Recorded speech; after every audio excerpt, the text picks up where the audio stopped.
Welcome to an hour of HealthMade Radio. HealthMade is a community for natural health seekers where we educate people about common health conditions and share extensive research on the most effective natural health treatments and promote legislation that protects our health freedoms. A core concept belief is in the innate intelligence and healing power of the body, and if properly supported spiritually, emotionally, and nutritionally, it can find its way back to health. HealthMade Radio will bring information from integrative health experts throughout the world.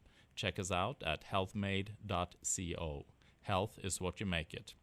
I'm Dr. Michael Karlfeldt, and I will be your host. Today's guest is Dr. Claudia Aguirre.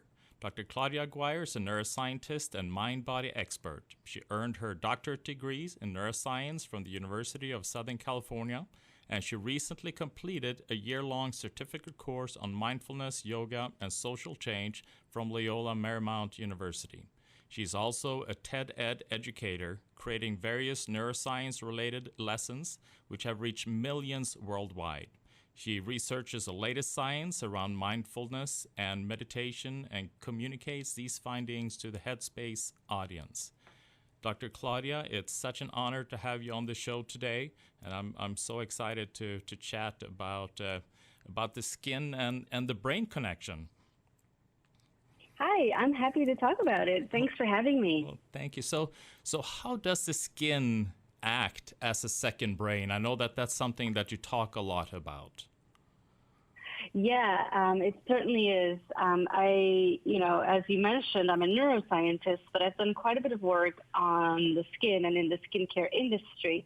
And, I always have to kind of answer this question. So I'm used to kind of giving this type of answer. And it really comes down to the origins of both tissues.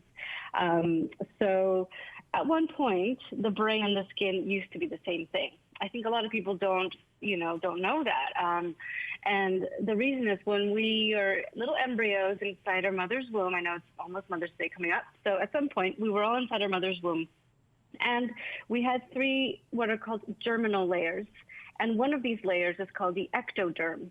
The ectoderm, ecto meaning electricity, ectoderm gives rise to both the brain and the skin, and also melanocytes, which are pigment-producing cells found in the skin, which give color to our hair, our skin, our nails, our skin and our hair, but also in the brain, there's specific areas that also produce this pigment. So that's the basic, short answer is they used to be the same tissue, so why not share all of the tremendous capabilities of cell signaling found in the brain? And I guess, we'll talk a bit more about it, but that's how that connection originated. And today, neuroscience shows more and more how interconnected the two organs really are. It's no surprise, really, but I think Western medicine has done a job of kind of dissociating organs into silos, where now it's almost like ancient wisdom, where we do know that the body and brain are connected and they're intimately connected. And so now this new area kind of opens up a lot of possibility around this connection, because we can talk about things like psychology seen on the skin, psychological stress, anxiety. These are psychological, phenomena. They are states of being. They're neurological disorders that also have effects on the surface of our body. So yeah, because we've heard a lot about the gut and the brain connection, and it's becoming more and more. I mean, it used to be in the medical philosophy, if there's an issue with the kidney, you treat the kidney. If you're an issue with the intestines, you treat the intestines. If there's an issue with the skin, you treat the skin.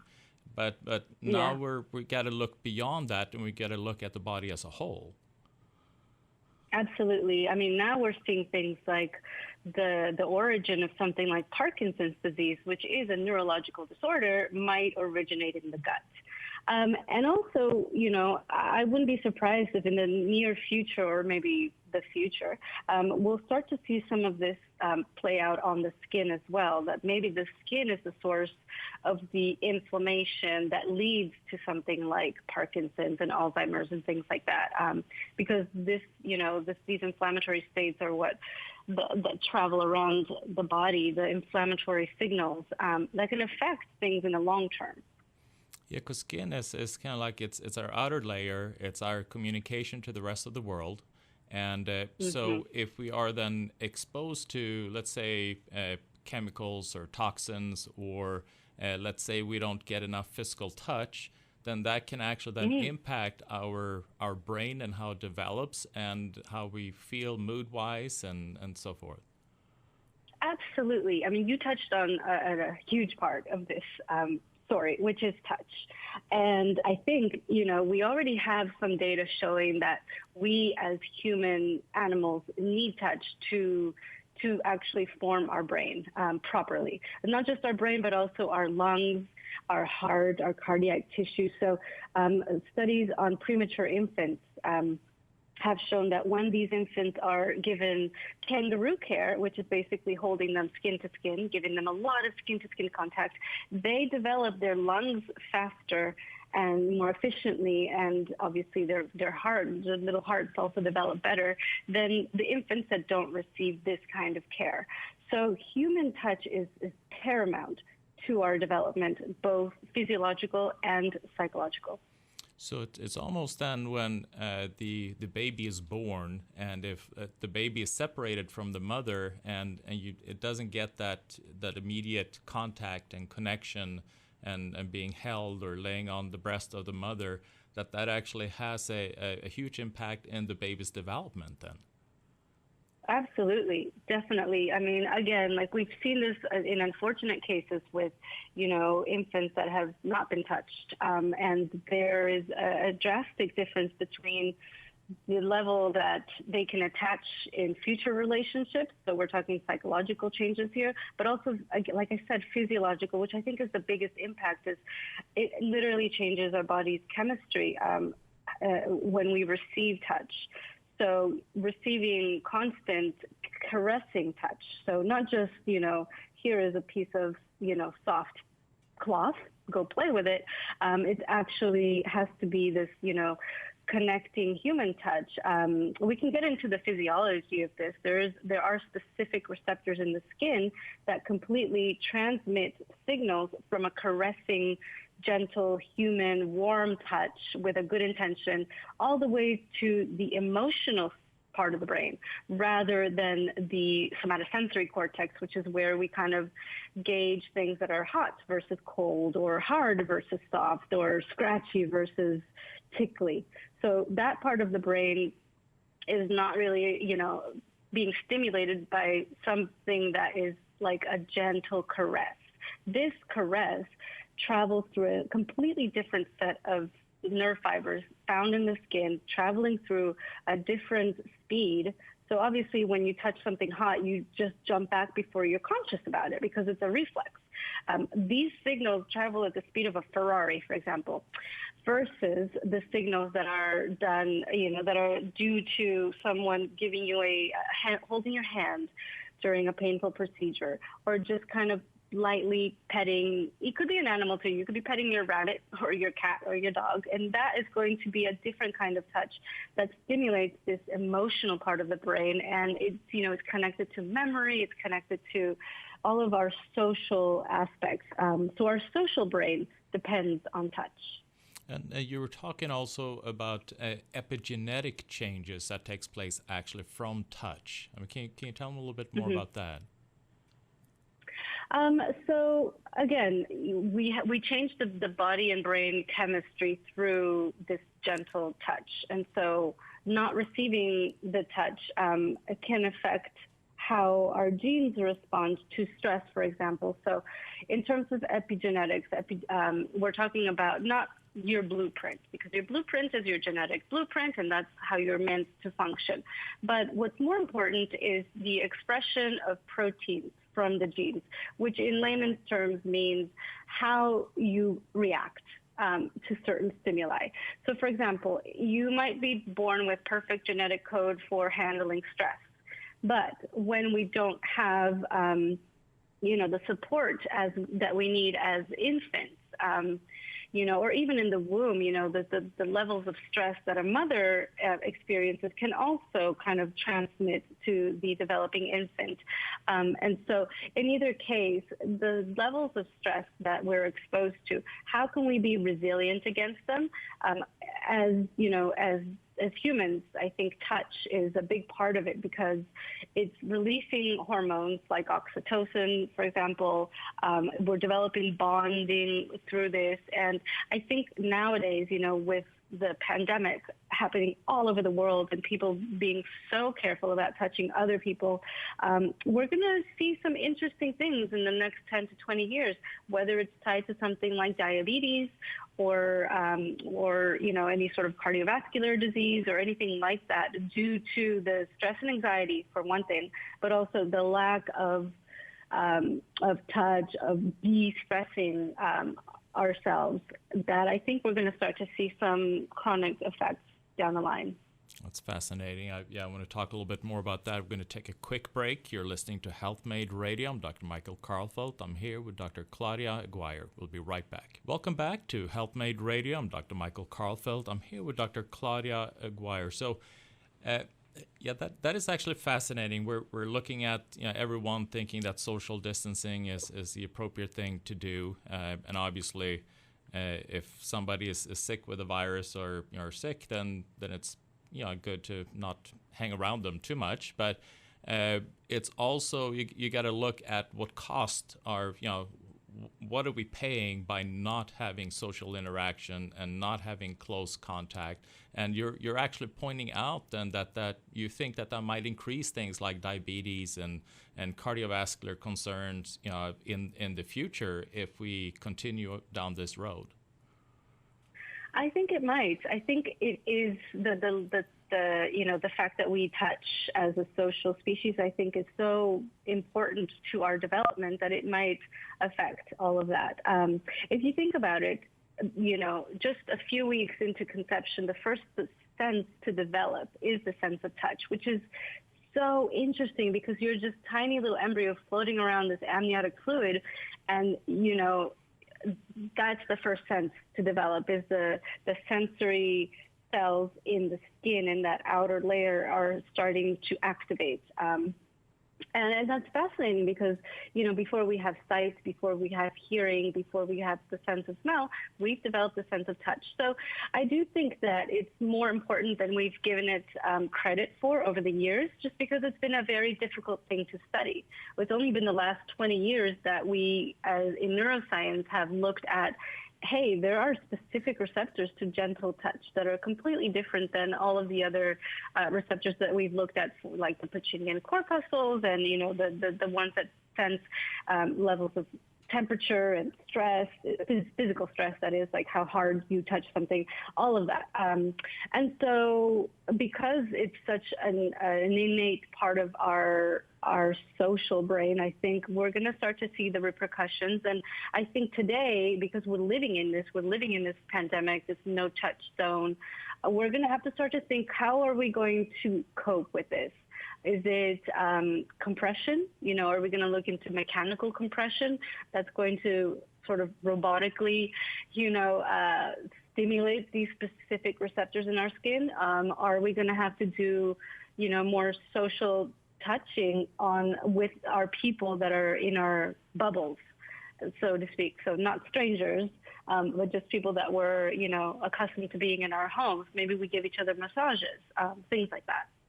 Yeah, and you mentioned also the chemical oxytocin. That it's something that's released. That with that physical touch, that connection, the beginning, and with the baby, the first couple of years, it's almost like it's hard for the baby to separate themselves identity-wise between themselves and the mother or the parents. And then if you don't have the touch and there's not enough oxytocin that is released, then you're actually creating, then it's almost like a disconnect from yourself then, if you don't have that touch where the baby don't feel completely whole, I would think.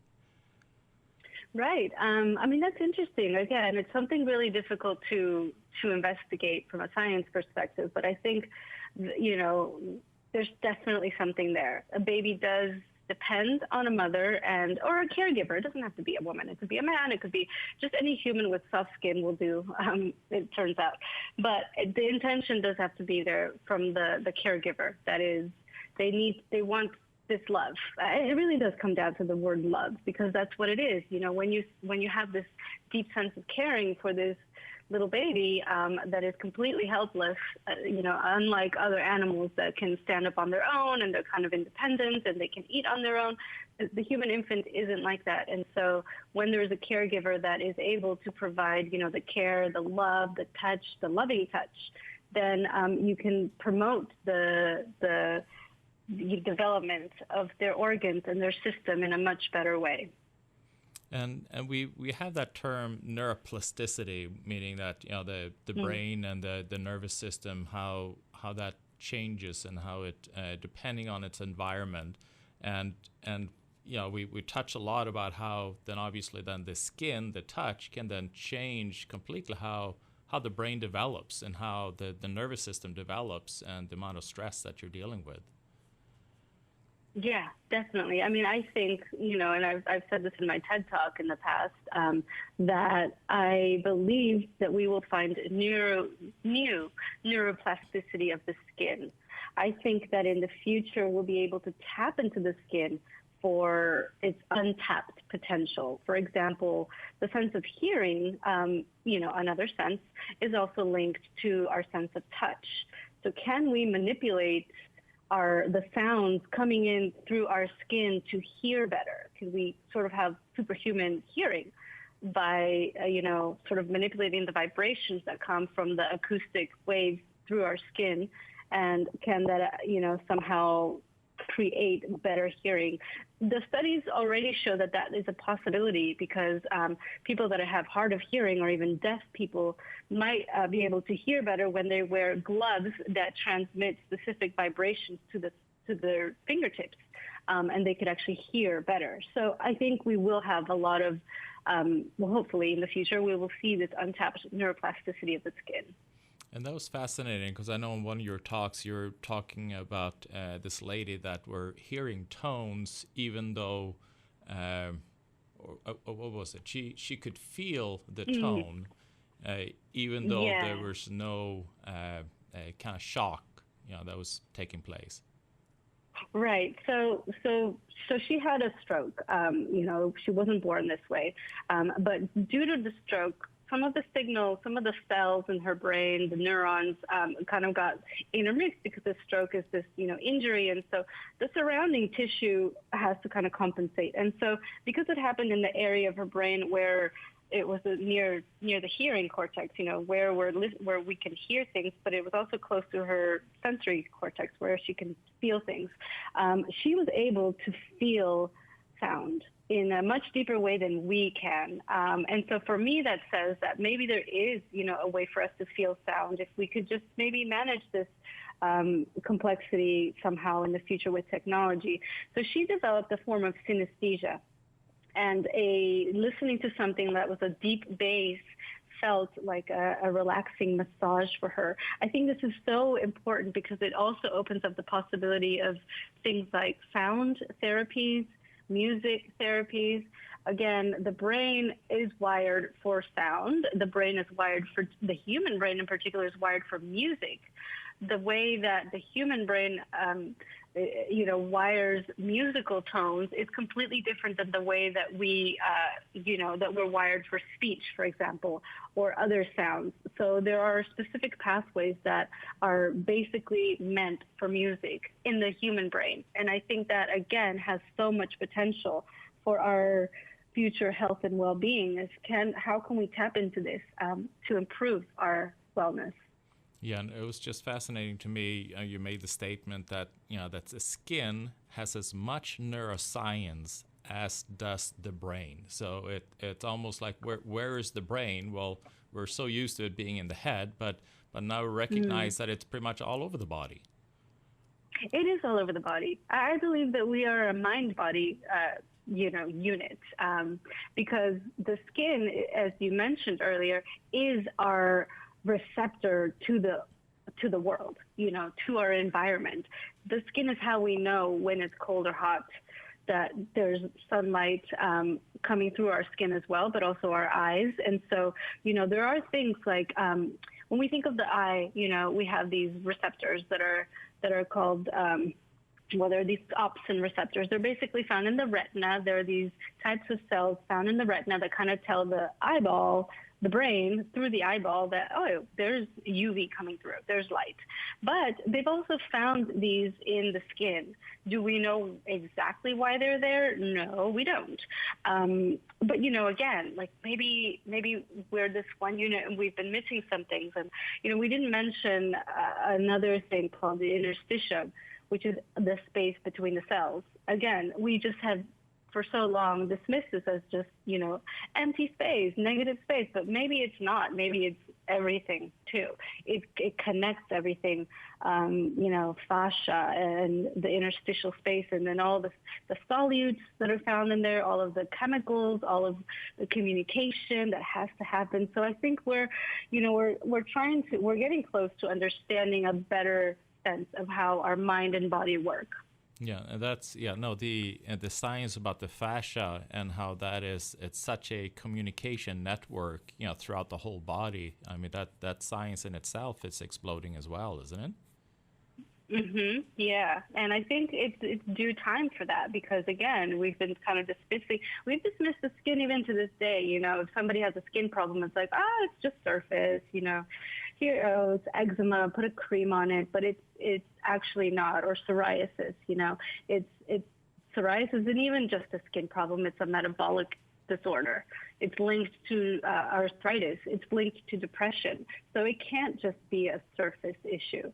Same thing with, other inflammatory conditions, even acne, everyone sort of just throws acne as like a teenage hormone thing, but it's not. It's linked to your diet. Like you mentioned earlier, it's linked to the gut. How leaky is that membrane can contribute to eruptions on the surface of the skin. And so, I think we're getting a little bit better at understanding the mind-body as one unit that has, constant communication. And so we need to think of things in a different way. Maybe we don't think of Parkinson's as just a brain disorder. Maybe we think of it as originating in the gut or depression, And so then we can alter our lifestyle through diet, for example, to make some beneficial changes for ourselves. It's fascinating. We're going to take a quick break. You're listening to Health Made Radio. I'm Dr. Michael Karlfeldt. I'm here with Claudia Aguirre. Be right back. Welcome back to Health Made Radio. I'm Dr. Michael Karlfeldt. I'm here with Claudia Aguirre. In regards, and that's interesting, you were talking about how we look upon the skin, again, just as an external thing, and we slather on steroids and antibiotic creams and things when you're dealing with eczema or acne, but it's actually a deeper cause. I mean, you talk a lot about finding the root cause to this eczema or psoriasis, and how do you go about doing that? It's tricky. Sometimes it is completely dermatological, and that's okay. For example, eczema is genetic, it's linked to asthma, it's linked to allergies. So if asthma or allergies run in your family, then it's not going to be a huge surprise if you have one of those or eczema. It is also a problem of a gene, a specific gene called filaggrin that produces sort of our natural moisturizing factor. So it could just be that. And that's how these skin conditions, originate. But how are they triggered is a different story. Stress can be the trigger of this, and stress can also be the initiator of this. So you might have the genetic blueprint for creating changes in the skin, like that's eczema. For example, with psoriasis, again, you might have a genetic predisposition for this, but you may or may not get it. It really depends on your environment. When you have stress and anxiety, these are very likely culprits of a skin eruption. And so when I say, finding the root cause, it really means like, are you getting these skin rashes, for example, over and over because you're washing your hands too much and you're not moisturizing? Or do you have a psychological stress that you're not addressing? Because often the body tells us before we're conscious aware of it. You know, the body will tell you you're overworked, you're overtired, or you're anxious and stressed, and you're not paying attention to it. And so then your body says, hey, here you go, here's a pain, here's a rash, please pay attention to me. So it's almost then that it's the body's way then of communicating, saying that you need to look a little deeper as to what's going on. I mean, it's like a warning light on the dashboard of the car. It's you don't put a tape over the warning light, and say that you fixed the problem. Yeah. It's there to communicate, saying that there's something deeper going on, and we need to look deeper. Yeah. It could be as simple as your diet or your habits, like your washing habits, but it could be deeper. Like there's some serious, stress in the home, or maybe even a trauma. Mm-hmm. So I'm curious. Do different emotions cause different type of skin conditions, or do different organs show up in different areas of the body as a skin condition? How is there any correlation with any of that? I'd say there's not any science that I've seen that can really corroborate that. That said, it's not impossible or unlikely. It's just very hard to kind of test that out. So emotion-wise, I think, we kind of know our own bodies, and we also know that stress hits people at different ways. Some people, when they're stressed, they'll have, they might get butterflies in their stomach, but they might also get an ulcer. Right? Other people will have rashes. Other people will lose their hair. So I think stress picks a target organ for everyone, and everyone's target organ is different. And so, it's going to be different for everyone. And I think, so the second part is like, how can you know where it's all coming from? How can you guess? And again, it's going to be a bit of introspection and knowing your body, knowing your lifestyle, because it could also be something you're eating. It could be, something that you've been exposed to environmentally. So again, it's kind of like being your own body's detective to figure out how to best treat something that might be chronic, and how it's kind of like stress. How can you beat stress? Well, we're not going to get rid of stress. So how can you cope with it is a better solution. Yeah, and that's exactly, you got to look deeper. I mean, like you're saying, you got to look how is the individual detoxifying? How are they absorbing the food? How are they digesting? How are they eating food that's inflammatory? Are they, what kind of situation are they in life? All these kind of things you got to go through to really then pinpoint and see, why do I have the skin issue, instead of just looking at it just as a skin issue. Exactly.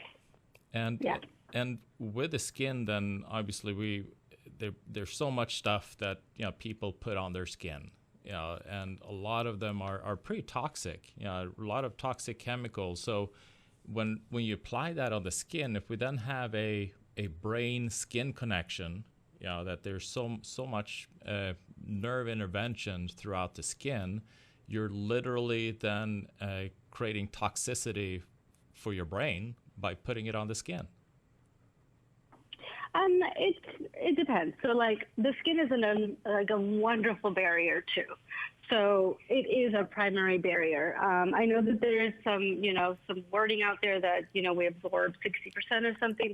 That's not true.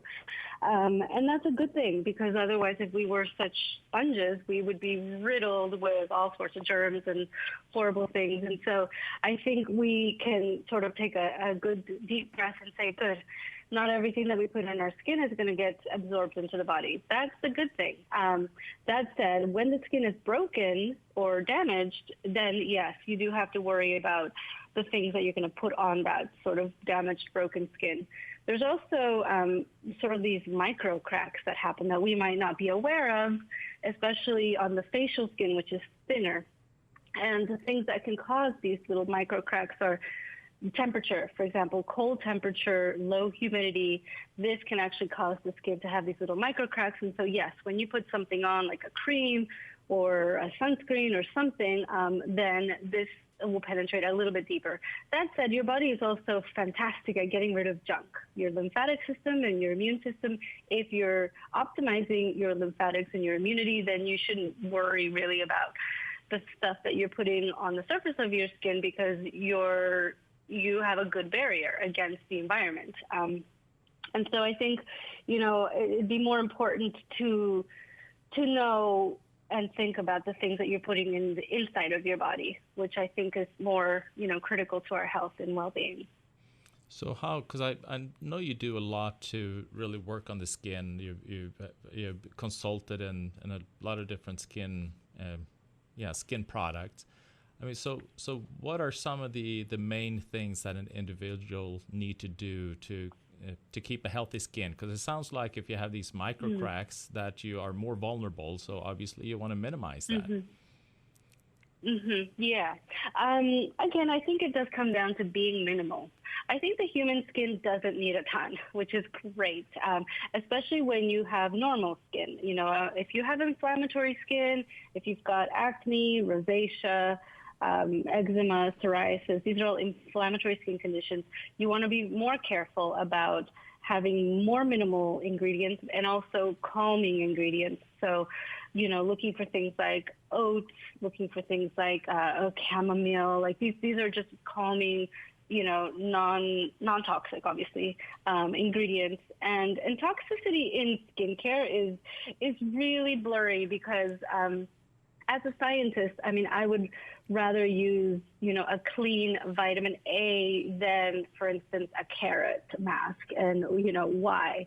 Well, the reason is because I know what I'm getting when I look at a clean vitamin A. And I know that vitamin A is one of the best ingredients for skin. It will, it will prevent premature aging. It will prevent discoloration. It can help with acne. It can help with wrinkles. And so, this is a very well-researched vitamin. It's found, in nature, obviously, in carrots and meat. There's two types of vitamin A. There's the carotenoids and there's, the retinoids that come from meat.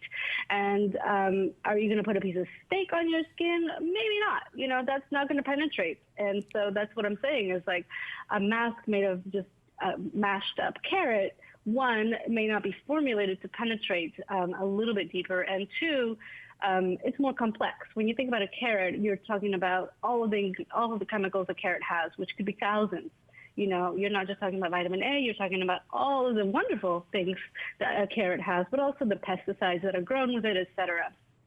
So in that sense, when I talk about minimal ingredients, I'm talking about minimal. Can you find single ingredient products? These are very difficult to find, but there are some, for example, aloe vera.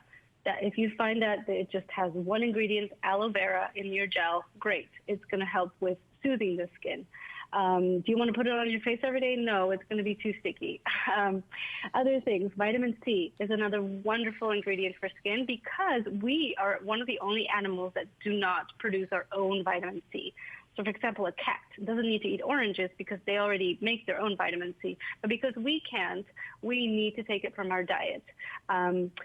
Vitamin E, again, these are very, very good vitamins that are very healthy for us internally, but also we've seen very good research externally on the surface of the skin.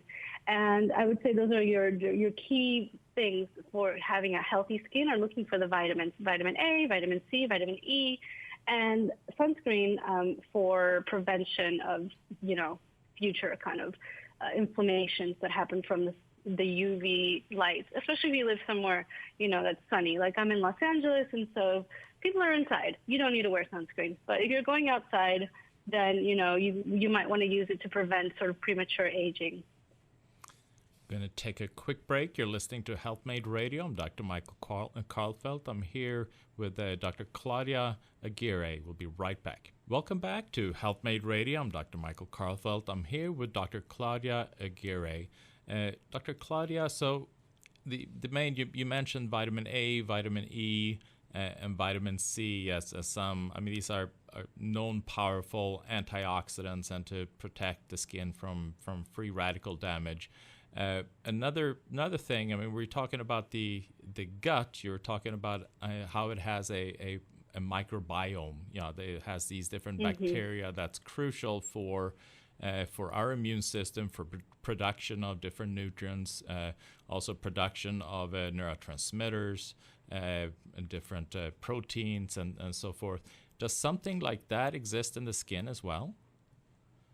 Definitely. The skin has its own separate microbiome. And I'm really glad you brought that up, because I think people, they're starting to learn about the gut brain, and, this whole connection has been around in academia for a few decades already. And now we get to talk about the skin, which is wonderful. The skin has its own microbiome separate from our gut. So you can't necessarily take what you know about the gut and apply it to the skin, which means you can't take yogurt, which has, yes, lactobacillus, and think that it's going to just be great for the skin. The skin, if you think about your own skin, you look at the palms of your hands, look at the backs of your hands, totally different types of skin. One of them has hair and the other is non-hairy. So the soles of our feet are the palms of your hands. These are very specific types of tissue. They're going to have a different sort of ecosystem of bacteria that live on your hands and that live, for example, under your arms, right? Very different ecosystem there than your elbow, than your forehead, than, your stomach. And so now I think that we look at our body and see the difference in, things that happen. Yes, people and fungal infections in toes, from acne in the forehead, obviously there's a difference in skin. And so of course there's a difference in ecosystem. And we do know that now. We do know that there are different microbiota, which are anything from the bacteria to the viruses to the fungi. These are all altered around the body. And the more we know about it, the more we can adapt this in the future, so that we can, repair the skin or promote better skin and skin health through the surface of the skin, using, our knowledge about its own microbiome. And are there things that you mentioned, slathering yogurt may not be the thing on the skin, but are there things that we can do to promote a healthy skin biome? Again, another great question, because there are, manufacturers that are kind of pushing, yogurt masks and this and that. And again, I just don't think the science is there. But what you can do is promote the health of the good bacteria and the good viruses and the good ecosystem that's already existing. And that's where prebiotics come in. So we have probiotics, which are basically pro-life is what a probiotic word means. And so these are the known good bugs that are in our body. But we have them on our skin as well. But since we don't know everything about them on the skin, and it's hard to put one cream for your elbow versus one cream for your feet versus one cream for your eyelids, I think it's better to feed the good bacteria and the good bugs out there. And so prebiotics are basically the food for the good, healthy bacteria. And they're usually fibers, right? So in our gut, we want to really have a rich prebiotic diet, rich in fiber, that the nice, healthy bacteria are going to eat. Because if they don't have that, they starve and they start to eat our lining, which is not good for our gut. And who knows what happens on the skin? We don't know that yet. So what we can do is feed them what they like. And we know that polysaccharides, these kind of sugar molecules, that's what these nice bacteria like. So why not give them some prebiotics? And there are some skincare ingredients that have prebiotics in them. And I think the industry in general is sort of catching up to this. And so maybe in the near future, you'll see a bit more of prebiotics in skincare. So this almost sounds like the new frontier then to explore and see what you can do to maximize the health of the skin, and then also then at the same time then obviously impact your neurodevelopment in essence. Yeah, because here's the thing. When you reduce the level of inflammation in the skin being one of the largest organs if you kind of take into account its size, then you're reducing a ton of inflammation that gets circulated in the body and in the brain. And so can you reduce, for instance, your chances of getting something like dementia due to, there's something called vascular dementia. So can you reduce the level of inflammation that your brain is hit with by doing something simple like taking care of your skin? I think you can. Because the skin is, as you said, is the source of a lot of the things that are going back up into the brain. And so we can mitigate that with a better understanding of the right skincare to do. And it doesn't have to be fancy. It just has to be, careful and using sort of things that are going to calm inflammation in the body and brain, in the body, through the skin, in the gut. That'll affect our brain. And then going back then to what we were talking in the beginning of the show about the importance of the touch and how that then reduces the stress hormones and puts you more into like a parasympathetic state versus a sympathetic, which is where you're able then to detoxify and heal and regenerate. Doing then that the physical touch, how important that is then for elderly, in regards to dementia and reducing inflammation and so forth, right? Oh my gosh, so important, so important. I think so important that, there are some tech companies that have developed these robotic fuzzy toys because they're trying. They're trying to get people to pet things that they don't have to necessarily take care of because it is hard to take care of a cat and a dog when you're elderly living alone. But just having this companion pet that you can stroke and it feels warm and kind of soft, that can affect your nerve fibers of your skin, which go up to the brain again and, kind of communicate. Maybe you can release some of this oxytocin. Maybe you can reduce the cortisol. And we do know that this can work. And so, like you said, I think the elderly population is very much touch deprived. They're not going into the spas every day. They're not getting touched probably as often as they should. And also with age, our senses get blunted a bit. So they might not even feel as great at being touched. They might have pain, because of arthritis or because of all of the other issues. So I think it's a really interesting area that we need to explore much more. And I think you're right. I think, this population is going to deserve, it's going to feel well deserved by receiving more touch than they already do. Yeah, and then also bringing in, you were talking about music and the impact it has on the skin. So then bringing in physical touch and music then for elderly in regards to then reducing the development of things like dementia and other other brain disorders. Yeah. I mean, my thesis work is on Alzheimer's and phenohormones and neuroprotection of the hormones against things like neurodegenerative diseases. In particular, I was looking at Alzheimer's disease, and it's so interesting how so many things play into this, for communities that are long-lived, the octogenarians and up, people that are 80 years old and up, like what keeps them thriving and not just surviving? There's a lot. There's a lot of self-care that has to be done, but also the support from community is a big part of it for longevity. And maybe we can tap into all of our senses. You mentioned touch and music, which is sound, but maybe there's also, sense that can help with maybe memory recall for patients that are, dealing with dementia. So sense like aromatherapies, nature, I think is a big part of our connection to the world. And so if we can't touch people, we can still touch plants. And because they're living beings, we might still have this connection to the world at large. And I think that's going to increase not just our compassion for the world, but also it's going to reduce our levels of stress. We've seen through Japanese science researchers that just breathing in, air in a forest, for example, forest bathing, can reduce our cortisol.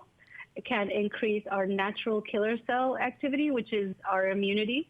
And so right now, everyone's thinking about how to best boost their immunity. We've got a serious virus going on. So there's a lot that, you can do boost and really keep your immune system at its optimum. And there's some things that, we haven't touched on, but that can definitely also boost our immune system through our senses even. So just being out of nature and then breathing that air, really, it boosts our immune system. That's fascinating. Yes. There's the chemicals are called phytoncides. And phytoncides, if you look at it in your circulatory system, it lowers the levels of circulating cortisol and it increases natural killer cells. And natural killer cells are part of our white blood cells. And so this is what we need to fight off infection. So going for a walk in the woods, going for a walk in a park, doesn't have to be a deep wood, but a park even, just taking in the fresh air of the nature, the plant life, that is also a very good thing for our immune system and our longevity. That's incredible. And I'm curious about sunshine. I mean, what are your thoughts about sunshine and the skin? I mean, I know everyone's trying to protect themselves from sunshine because of the UV light and the free radical damage of the skin, but does it have a beneficial effect on the skin as well? I would assume it would impact kind of some of the nerve fibers and stimulate the nerve fibers. Yeah, that's an under-researched area, but I love this area of research. So first of all, sunlight is not just composed of UV, but you have visible light as well. So you have the wavelengths from all of the colors that you can see. So we've got visible light, we've got UV light, we also have infrared, things that we can't see. So the sun is providing a ton of wavelengths that we can only see a small chunk of it. Is it beneficial? Yes. 100%, we need sunlight. We just need it. We can't live in a cave. That would be awful for us. For our depression levels, for our sanity, for our skin, we do need sunlight to create vitamin D. So every day, if you can, getting a bit of unprotected sun, on your legs or your arms. If you're worried, your thinnest skin is the eyelids.